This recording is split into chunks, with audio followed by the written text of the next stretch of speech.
Guys સવારમાં અમે નીકળી ગયા રિપોર્ટ કરવા. અહીંયા પાણી થોડું ઓછું થઈ ગયું છે ને હાલ છત્રી બત્રી લઈ રિપોર્ટ કરવા નીકળી ગાઈસ. રિપોર્ટ કરાવ્યો, સાંજે 4 વાગે આવવાનું છે ગાઈસ. પેકઅપ છત્રી લઈ જ લીધી કે ખબર જ હતી કે વરસાદ આવવાનો જ છે. આપણો રિપોર્ટ લોહી બોય લઈ લીધું અમને અને 4 વાગતા કઈ એટલે હે પેલા ગાડી જો વરસાદમાં ચલો જલ્દી એ ભીનું જ થવાનું હવે. ગાઈસ અમે કઈ રીતે જઈએ છીએ એકદમ શાંતિથી ફૂલ વરસાદ આવે છે તારે. આ છત્રી કુકડો ના ભરી જાય.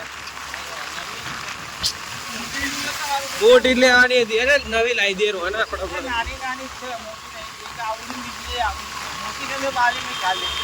હવે શી ખબર આવી રીતે જવા સાયકલ વાળા કાકા જાય. ફૂલ વરસાદ આવે છે ફૂલ.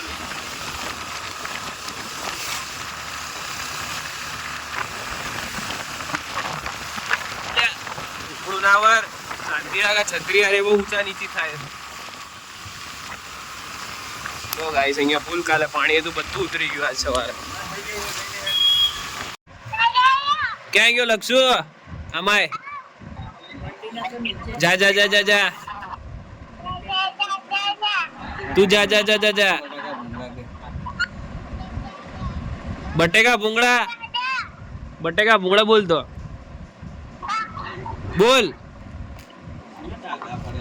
બોલ ભૂમ માં લઈ જઈશ. હા બોલ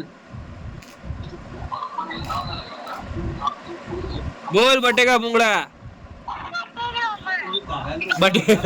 બટેકા મોમાં.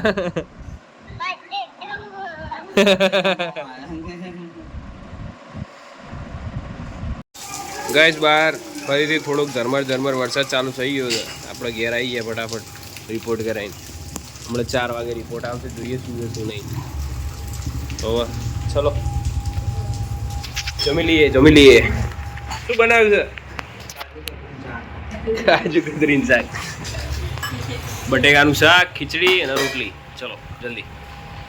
શું ગાઈસ હું તો સૂઈ તો ઉપર હમણાં ઉઠ્યો અને આજે ઓફિસ નહોતો ગયો કેમ કે સવારે થોડું પાણી એ સાઈડ ભરાઈ ગયું હતું. અને હા આપણો રિપોર્ટ આવી ગયો હતો.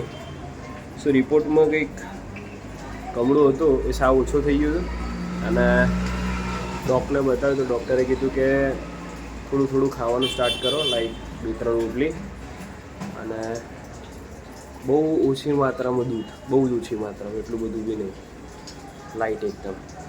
સો એક ટાઈમ ચા પીવાની કીધી છે એ લાઇટ એકદમ બહુ ઓછી. અને રિપોર્ટ આવી ગયો ગાઈસ. હજુ વરસાદ તો ચાલુ છે અહીંયા ધમાધમા બોલાકી ભરાઈ ગઈ. જઈએ ચલો ગાઈસ. વરસાદ મસ્ત બહાર આવે, બાને કહું બા ભજીયા બનાવો. અમારે તો ખાવાનું નહીં, અમે સુગીન મૂકી દઈશું. બીજું શું બનાવ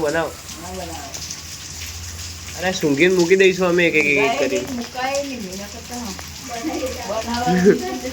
મેગી ખાવાનું નહીં, બાકી મેગી બનાવવા મસ્ત હતા. આ બીજો શિકાર આવ્યો કમળાનો, ત્રીજો શિકાર. કાલે ચડ્ડી પહેરીને આવ્યો હતો ને, 4 વખત ના આવ્યો. શું રિપોર્ટ આવ્યો? પણ જખમર આવવાના આવ્યો 4 વખત ના આવ્યો. દાખલ થઈ ગયા હવે. ના એ આવું ના કોલ્યા. જા હેડ હુઈ જા. હવે આ તારા આડું જ પડ્યું રહેવાનું. દાખલ થઈ ગયા. શું રિપોર્ટ લેતો જા. જેમને આઈને પૂછીએ કે લાઈક કમળામાં મેગી કે ભજીયા ખવાય કે નહીં. સો જેમે નહીં જો કોઈ માણસને કમળો થયો હોય અને એ 80 થી 85% રિકવરી આવી ગઈ હોય 1-2 મહિના પછી, તો એને મેગી કે ભજીયા ખવાય? પેલા આવી ગયું લે.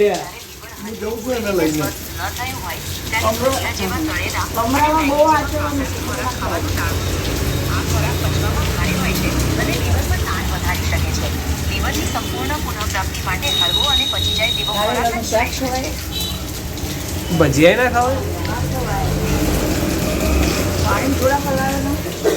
ભજીયા નહીં, ભજીયા બે આખો તેલમાં દાવ તળેલું કર્યો. હોવાથી તે પચવામાં ખૂબ ભારે હોય છે અને જીવનને આરામ આપવા માટે એ યોગ્ય નથી. તો સારું ખવાય શું? કશું નહીં. તમે પચવામાં હળવા હોય તેવા ખોરાક લઈ શકો છો, જેમ કે ખીચડી, સાદો ભાત, દાળ, લીલા શાકભાજી અને પપૈયા જેવા તાજા ફળો. આ ઉપરાંત પુષ્કળ પાણી પીવું પણ ખૂબ જરૂરી છે.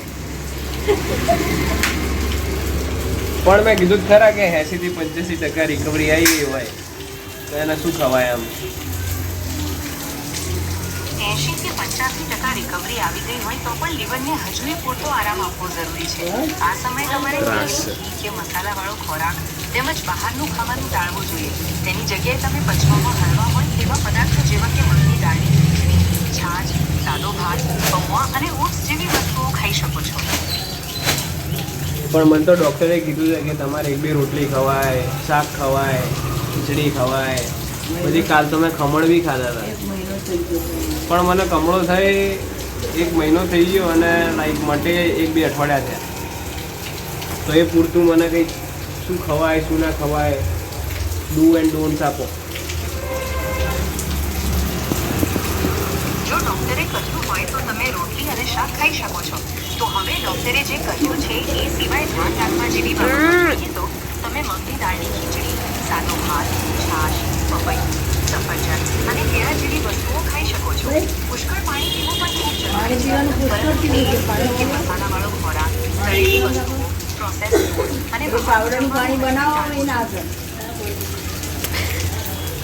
આમાં શું કહીશું આપણે આનું? કંઈ વાંધો નહીં. આભાર તમારો ખૂબ ખૂબ આ બધું જણાવ્યા બાદ. તમારા સ્વાસ્થ્યનું ધ્યાન રાખો અને કાળજીપૂર્વક આહાર લેજો. જલ્દીથી પૂરા સ્વસ્થ થઈ જાઓ તેવી મારી કામના છે. હા હા હા આવું કહેવા વાળી ચારે આવશે.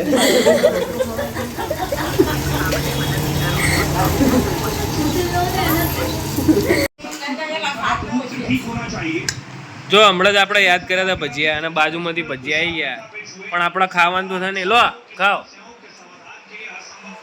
અમારે તો ખાવાનું નહીં. અમે તો ખીચડી ને એવું બધું ખાધું હમણાં. સો હાલ ગાઈસ હું કંઈક રિસર્ચ કરવા બેઠો હતો ન્યોતાના રિલેટેડ નવરો બેઠો હતો અને યાદ આવ્યું કે વ્લોગ એડિટ કરવાનો રહી ગયો તો વ્લોગ એડિટ કરી દઈએ ગાઈસ. અને આજના માટે આટલું જ. મળીએ નેક્સ્ટ વ્લોગમાં. ત્યાં સુધી ગુડ બાય.